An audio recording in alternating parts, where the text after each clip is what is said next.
Good morning. It's Friday. Woo! I know I look a little bit extra greasy right now, but you know, wintertime, I tend to get like flaky. So even though I moisturize, I had to put on some Vaseline, so don't mind me.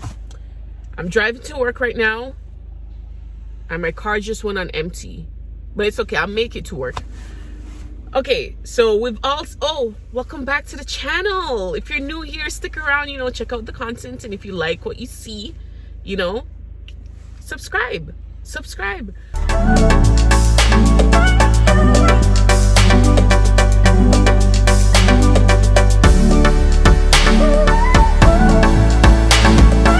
Okay, so by now we've all seen the whole Major Hype and Kirby saga play out, and still playing out, because there are more sex tapes being released and whatever.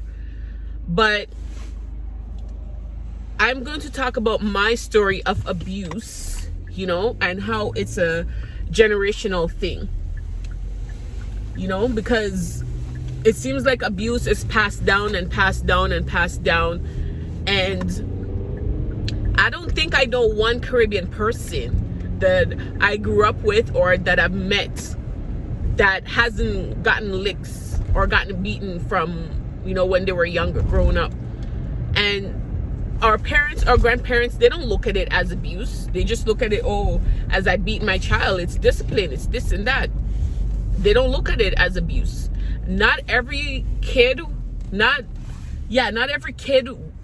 work themselves out of that. You know, they grow up, and as adults it has lingering effects. But I'll tell you my story. You know, I grew up with my grandparents, you know, because my mom had migrated. She lived in Canada for years. You know, I think she left when I was about 4 going on 5, and I didn't see her again until I was about 11 going on 12. So yeah, my grandmother was the one that was mainly responsible for taking care of me. And my grandfather lived in the house, but they lived in separate, like his bedroom was here, her bedroom was there, whatever, and that's the room that we shared, like my sister, my grandmother, and I. But even though my grandfather wasn't necessarily in our day-to-day care, he took part in our so-called discipline or whatever. You know, me being the older one, obviously I got the brunt of it. And this man tried to kill me twice, and I'm not even exaggerating. Maybe his intent didn't start out, you know, trying to kill me, but in the method that he used, and let me give you context. I think it was a Saturday night, either a Friday night or a Saturday night. My grandmother had given me permission to spend the day at my sister and brother's house. Now, we're the same father but different mother. I'm from Cedars, for those of you who are from St. Vincent. I'm from Cedars. They're from Pruitt-Vale. They lived in Pruitt-Vale. So I went over for the day. I knew I wasn't supposed to spend the night, but I grew up very sheltered. I wasn't allowed to leave the yard to, you know, it's either home, school, home, church, and that was it, really. Even going up to the neighbors to play with their kids sometimes would be an issue. It's like we always had to be in the yard. Even going to the library, I would get beaten for, because school would finish like at 3, I think, and the library wouldn't open until 6 o'clock. It makes no sense, right? But so I know once I go home, I wouldn't be allowed to come back out to go to the library.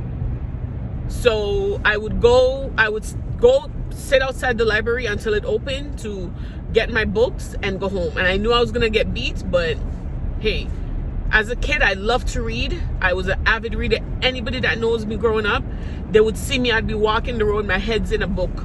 You know, that was my deflection from not really having to talk to people, really. Or that I would pretend I didn't see you because I had my book. you know.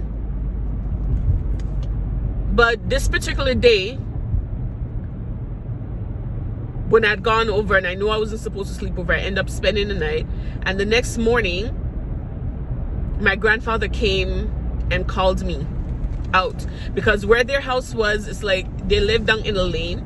They had a gate, you know, at the front of their house, and he wouldn't come into the yard. So he called me out, and as soon as I opened the gate and stepped out into the lane, this man started pelting blows with a machete, or we call it a cutlass, but other people know it as a machete. Started pelting blows on me. And anybody know, when you're getting licks, it's not like you're standing, you know, to take it. You're jumping around, you're trying to avoid getting the hit, or even trying to avoid getting hit in the same spot. Because being hit in the same spot over and over, like, that shit hurt. It hurts, period. You know? I end up peeing on myself. I was crying. I was so embarrassed. Like, after it was over, and he didn't even say, oh, pick me up and drive me home. He just beat me and left me there. So I went back in the yard. I don't even know if I probably had like maybe a shoe, or I didn't really have change of clothes, because I wasn't supposed to spend the night. So I was probably boring my sister. I don't know. I can't remember. But I was supposed to go back on a van that day to go back to my house. I couldn't even, because I had peed on myself. I wasn't going to go on a van. So I walked all the way from Provenville to Cedars, bawling my eyes out. Anybody and everybody that knew me, or even strangers, were asking me what was wrong. And I was so embarrassed, and I was so hysterical, I couldn't open up my mouth to say anything. And I went back home, and I'm not even sure what my grandmother said to me that day. I think she had said something about, oh, I didn't know he was going to do that, or I can't remember what she had said. Or maybe she said something along the lines of, well, you weren't supposed to tell the truth. I don't want to lie. I can't remember. The second time he beat me, again, with a machete, I had just written my common entrance exams. I had already written them, and then the results had come in for me to go pick up at school. I was going to Bible Methodist school at the time. And, you know, it's the end of school term. You're not going to see your friends again. Because, or not again, but not as much as you would. Because we're going into high school now. We all passed to go to different schools, and, you know. So they're joking around, having fun. And I lost track of time, because I was supposed to cook for him that day. At that point, my grandmother, their relationship was kaboot. They just lived in the same house because my grandmother refused to leave, because he abused her. I've never seen him physically abuse her growing up, but it's something I heard all the time. He used to abuse her, you know. They have like 10 kids together. 9 or 10, I can't remember, but I know 2 of them died when they were babies. And then the ones that survived, like my uncles and my aunts and whatever. So I think 7 in total survived, 7 or 8, can't remember. And yeah, so my grandmother wouldn't do anything for him. So I was supposed to cook for him that day. He had went to the plantation, because we had a green banana plantation, like a farm or whatever, where he would plant and reap and sell to Canada and England and the States and wherever, because that's how he made his income. So he had made it back home before me, and I was on my way home, and I seen his van coming. I'm like, shit, because I knew he had made it home before me, and obviously there was no food prepared.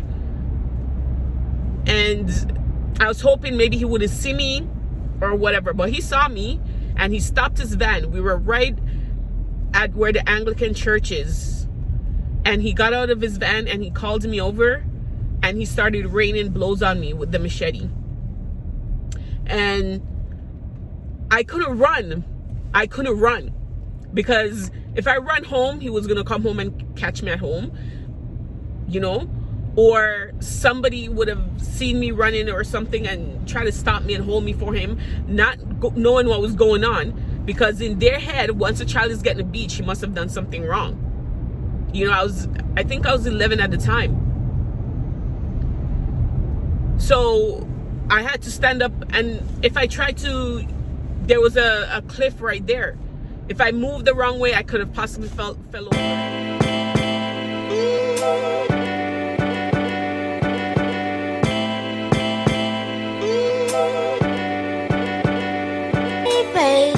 If he hit me the wrong way, because it's a machete, I could have cut and bled out, and that's why I said he almost killed me.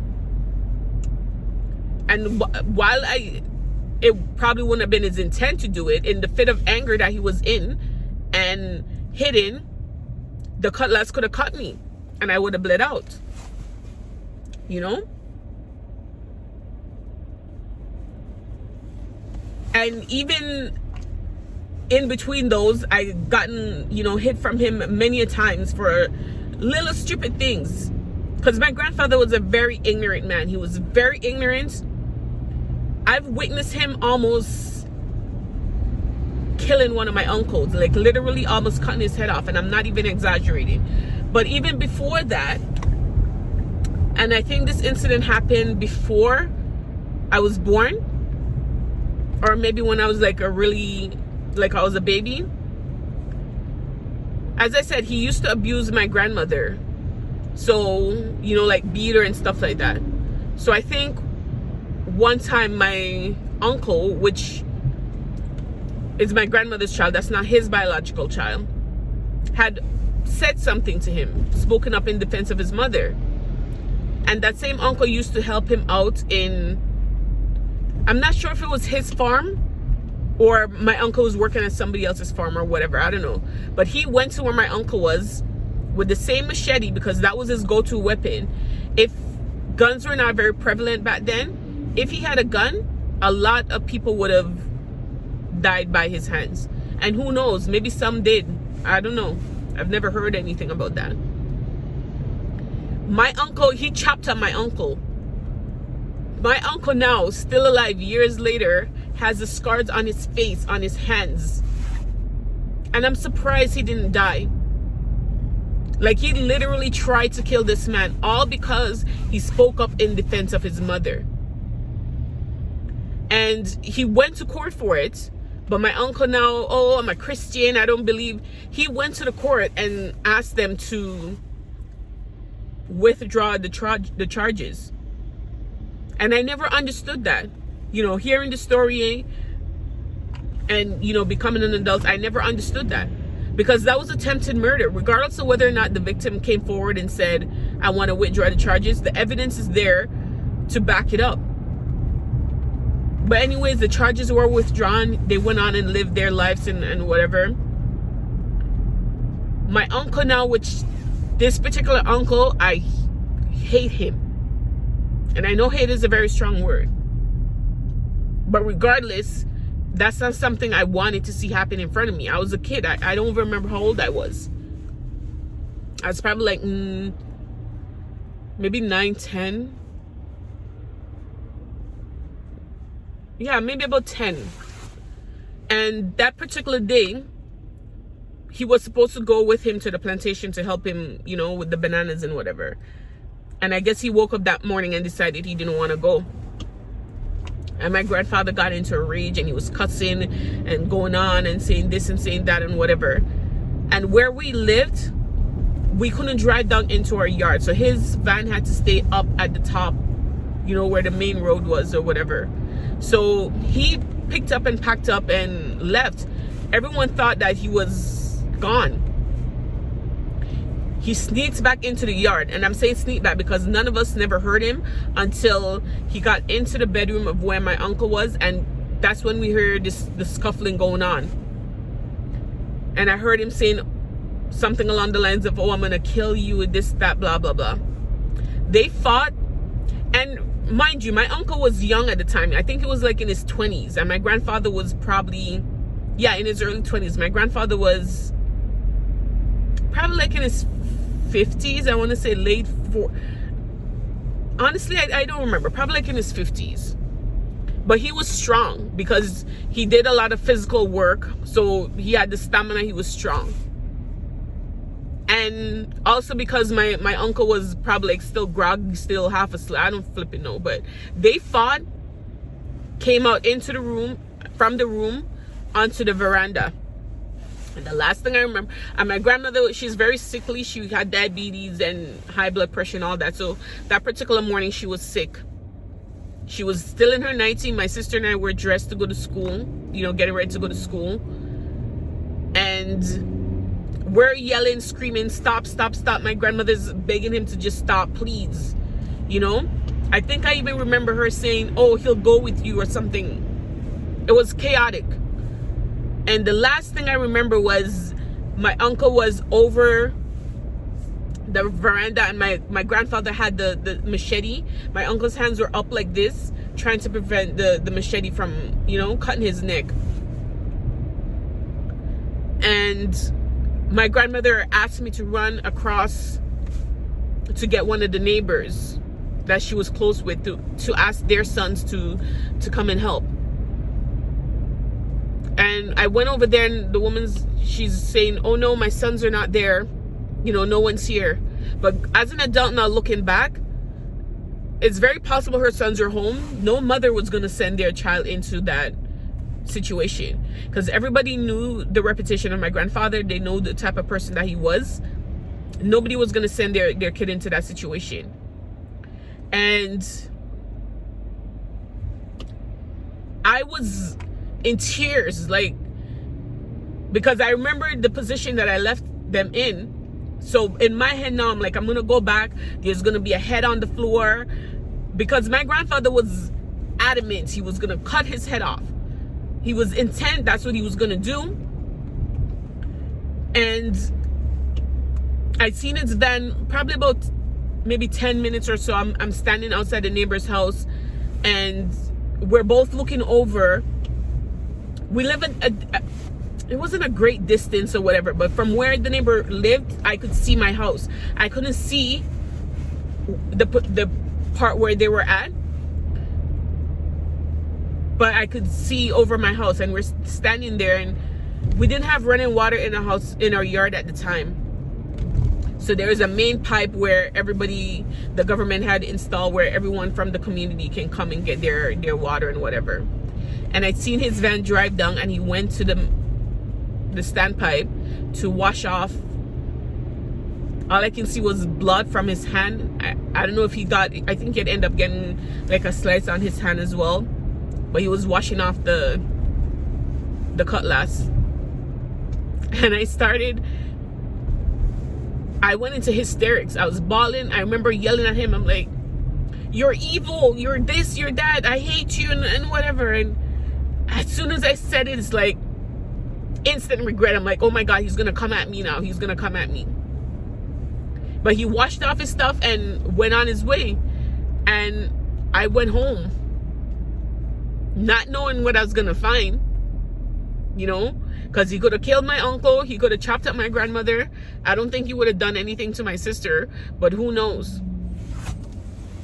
But luckily, all I saw was some blood on the veranda of where in the spot where, I don't know what was going through my head at the time. Like, I was a kid. And my grandmother, I don't even know if we discussed anything that day, but to make a long story short, my uncle ended up with a cut down the middle of his hand, because the hand that he was holding up to try to defend himself, he had a cut. And I think he had a cut like on his face, or maybe on his, I don't know, but he survived. You know, he didn't get any serious, I shouldn't say any, he didn't end up getting cut where my grandfather wanted to cut him. And this is the type of environment that I grew up with, you know. I was physically abused, because the amount of the different types of beating that I got, those were not, and parents say all the time, oh, we hit you out of love. Parents don't hit you out of love. It's out of anger. That's not love. And like I said, like growing up, people never looked at it as abuse. It's just that, oh, I hit my kid and this and that and blah, blah, blah. It's like they pat you on the shoulder. Good. It's good that you hit your kids, you know? I had another uncle that was as ignorant as my grandfather. They actually sort of look alike. That was his first son. And they were ignorant. And I wish my grandfather was still alive now, where I can actually sit down and have a conversation with him, you know, get a better understanding. There's no excuse for things that he did. And I never knew my great-grandparents. I don't know if they were dead before I was born, or I was never exposed to them. But I'm gonna assume that he was abused as a child. That's why he had so much anger. That's why he was so ignorant with things, you know. Sometimes if he didn't understand something and you're trying to explain it to him, he'll get he was very short circuit, and he was very reactive. Whatever he felt to do in that moment is what he did. He never sat down and thought about it, you know. And even after he did that to my uncle, I remember a few days later, or I don't know how long after, him and my grandmother were arguing over something. And I remember him saying, oh, I should have killed you that day. I should have killed you that day. The thing about my grandmother was she wasn't scared of him. Or maybe she was, but she didn't show it. Not anymore anyways. Because no matter what, she refused to leave that house, you know? Because she went through years of abuse, and her stance was, I'm not leaving this house to go anywhere. And to tell the truth, where were we gonna go? You know? And I grew up with that, you know, and it had an effect on me. Like, sometimes people see me, they don't know me, and they, oh, you're a mean person, or I'm rude, or whatever. It's not that. It's depending on the situation. It's like, I've went through so much in my life, I don't have time for bullshit. So a lot of times I'll just get straight to the point, you know. And I've become that way as I've gotten older, because when I was younger, a lot of things happened to me that I'm like, I never spoke up when I should have, you know. Like, it goes both ways. One thing though, I've never heard growing up, I love you. I've never heard any of my grandparents saying that. I don't know if they've said it and I just don't remember it, but I've never heard any of my grandparents say that. I've never heard, not even my mother. I don't even remember hearing my mother say that. I'm not saying that they've never said it. I've just never, I don't remember. I have no memory of that, even in my adult years. So it's like, when I hear someone say now, oh, I love you, it's like I cringe. I'm like, ew, like, you love me? I don't want it. Like, there's one cousin that every time we talk, she always ends the conversation with, I love you. And my response to her is always ditto. Or I try to say some stupid thing or whatever. Like, I always try to avoid, you know, having to say it back. And I say all this to say that abuse trickles down. Like, with my family, it was a generational thing. Because even my uncles now, the ones that I'm in contact with, like, there's one uncle that I know, he bashed out the front of his wife's mouth. Like, she has no teeth, because he punched it out. He's went to her house, I guess one time when she was trying to end things with him, and mashed up all the windows on the house. There's another uncle, I don't know much about his relationships, but I remember one time when I was younger, because he doesn't know how to read and write, because I think they had to end school at a younger age or whatever, because I don't know, for whatever reason he didn't know how to read and write. So one day he said something to me. I don't remember how old I was, and I was my mouth was very smart, you know, growing up. So I was told, I don't know. But he said something to me, and for the life of me, I don't remember what it was. But I remember saying to him, oh, that's why you can't read and write. Who told me to say that? Because when he was done with me, I was bawling. My grandmother wasn't home that day. I think she had went to market and whatever. I couldn't catch my breath to talk.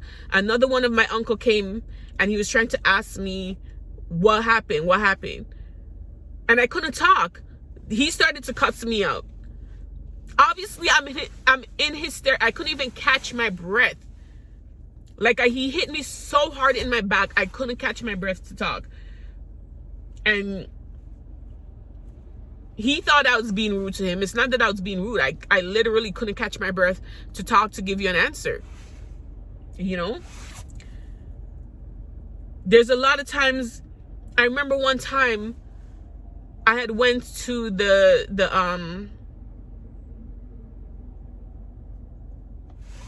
where did I go? I went to pick mail up. I went to the post office to pick mail up. And I was on my way back home.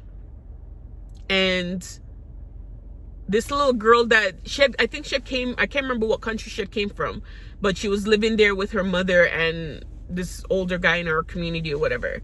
And we were cordial, we were friends or whatever.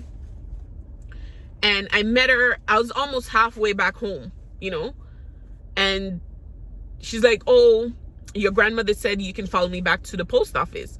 I didn't see anything wrong with that. I didn't think she was lying. When I got home now, my grandmother, as soon as I got in the yard, she started to beat me. And the thing with Caribbean parents they're beating you and asking you questions at the same time, or talking to you at the same time. Like, how are you going to ask me questions when you're beating me and expect me to answer? I'm crying. I'm busy crying. That's what I'm doing because you're hurting me. You know? But I think I remember yelling out. I'm like, she told me you said that. She's like, are you stupid? Why would you think that? Why would you? And apparently she was saying that she was yelling at me because she could see me from where I was. But the distance where I didn't hear her. She's like, oh, you're lying. You heard me calling you. You heard me call. I'm like, I did not hear you calling me. I did not. Because I would never hear her, you know, calling out to me, and I would ignore it. I did not hear her. And I didn't think the girl was lying. And as I'm getting beat, the girl's apologizing. She's like, oh, I think her name was Valencia or something. I can't remember what her name was. Something like that. And she's like, oh, I'm sorry. She's apologizing to my grandmother. I told her that, you know, so my grandmother turned from beating me, now going to beat her. And gave her, and I remember bursting out in laughter. I don't flipping know, man. It was a crazy. I know I probably am missing out some points that I wanted to make, because I recorded this video several times and I started to bawl in between. I'm like, I'm not putting that up on YouTube. Nobody's gonna see me cry because Juliana, I'm not putting it out.